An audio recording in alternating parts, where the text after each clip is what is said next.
अस्सलाम वालेकुम वरहमतुल्लाहि वबरकातुह। नमाज में कितनी जगह बिस्मिल्लाहिर्रहमानिर्रहीम पढ़ना चाहिए, यानी कि कहाँ कहाँ बिस्मिल्लाह पढ़ना चाहिए। जैसे आप नमाज शुरू करते हैं तो सबसे पहले आप सना पढ़ते हैं, तो सना पढ़ने से पहले बिस्मिल्लाह पढ़ना चाहिए या नहीं पढ़ना चाहिए। उसके बाद आप सूरा फातिहा पढ़ते हैं, तो सूरा फातिहा पढ़ने से पहले और सूरा मिलाने से पहले बिस्मिल्लाहिर्रहमानिर्रहीम पढ़ना चाहिए या नहीं पढ़ना चाहिए। और जब दूसरी रकात में आप खड़े होंगे तो क्या दूसरी रकात में भी आपको बिस्मिल्लाह पढ़ना है या नहीं पढ़ना है। जैसे 4 रकात वाली नमाज पढ़ रहे हैं आप, या फिर 2 रकात, तो क्या हर रकात में बिस्मिल्लाह पढ़ना है या सिर्फ पहली रकात में पढ़ना है।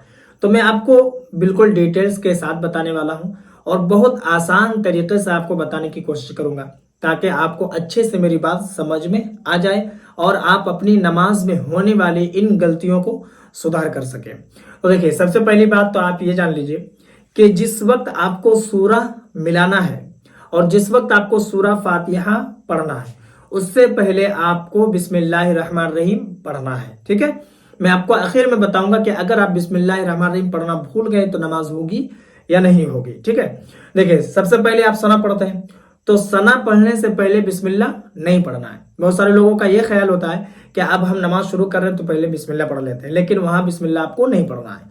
उसके बाद आप सूरा फातिहा पढ़ेंगे, तो सूरा फातिहा पढ़ने से पहले पहली रकात में आप अऊज़ु बिल्लाहि मिनश शैतानिर रजीम भी पढ़ेंगे और बिस्मिल्लाहिर्रहमानिर्रहीम भी पढ़ेंगे। ठीक है, उसके बाद आप जब सूरा फातिहा मुकम्मल कर लेंगे, जब आप सूरा पढ़ेंगे तो सूरा पढ़ने से पहले आपको बिस्मिल्लाहिर्रहमानिर्रहीम पढ़ना है। उसके बाद आपको कहीं नहीं पढ़ना है, पहली रकात में, यानी कि 2 बार आप बिस्मिल्लाह पढ़ेंगे। ठीक, अब दूसरी रकात के लिए उठेंगे तो दूसरी रकात में आपको सबसे पहले बिस्मिल्लाह पढ़ना है, वहां आपको सना नहीं पढ़ना है। ठीक है, सबसे पहले आपको बिस्मिल्लाह पढ़ना है, उसके बाद आप सूरा फातिहा पढ़ेंगे, उसके बाद फिर बिस्मिल्लाह पढ़ेंगे, उसके बाद फिर कोई सूरा पढ़ेंगे, उसके बाद आपको और नहीं पढ़ना है। यानी कि आपको हर रकात में 2 ही बार बिस्मिल्लाह पढ़ना है, एक सूरा फातिहा पढ़ने से पहले और एक सूरा पढ़ने से पहले। इसके अलावा आपको कहीं बिस्मिल्लाह नहीं पढ़ना है। बहुत सारे लोगों का यह ख्याल होता है कि जब हम तशहुद पढ़ेंगे तो पहले बिस्मिल्लाह पढ़ लेंगे, रुकू में तस्बीह पढ़ेंगे तो पहले बिस्मिल्लाह पढ़ेंगे, लेकिन ऐसा नहीं है। बहुत सारे लोगों का यह भी ख्याल होता है कि वित्र की नमाज जब दुआए कुनूत पढ़ेंगे पहले बिस्मिल्लाह पढ़ेंगे, लेकिन वहां पर भी आपको बिस्मिल्लाह नहीं पढ़ना है। बस आपको इतना ख्याल रखना है, आपको सूरा फातिहा जब पढ़ना है और कोई सूरा पढ़ना है तभी आपको बिस्मिल्लाह पढ़ना है। बस इतना ही आप याद रखें कि एक रकात में आपको 2 ही बार बिस्मिल्लाह पढ़ना, और बिस्मिल्लाहिर्रहमानिर्रहीम पढ़ना ये मुस्तहब है।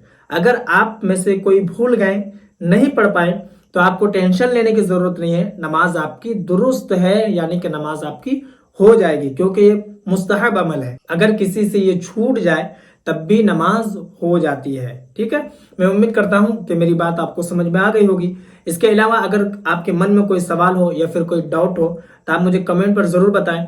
इसके अलावा इस वीडियो को जितना हो सके मुसलमानों तक ज्यादा से ज्यादा शेयर करें, ताकि वो लोग भी नमाज की इन तमाम चीजों को सीख लें। और बाकी अगर आप नए हैं चैनल पर तो चैनल को भी जरूर सब्सक्राइब कर लें।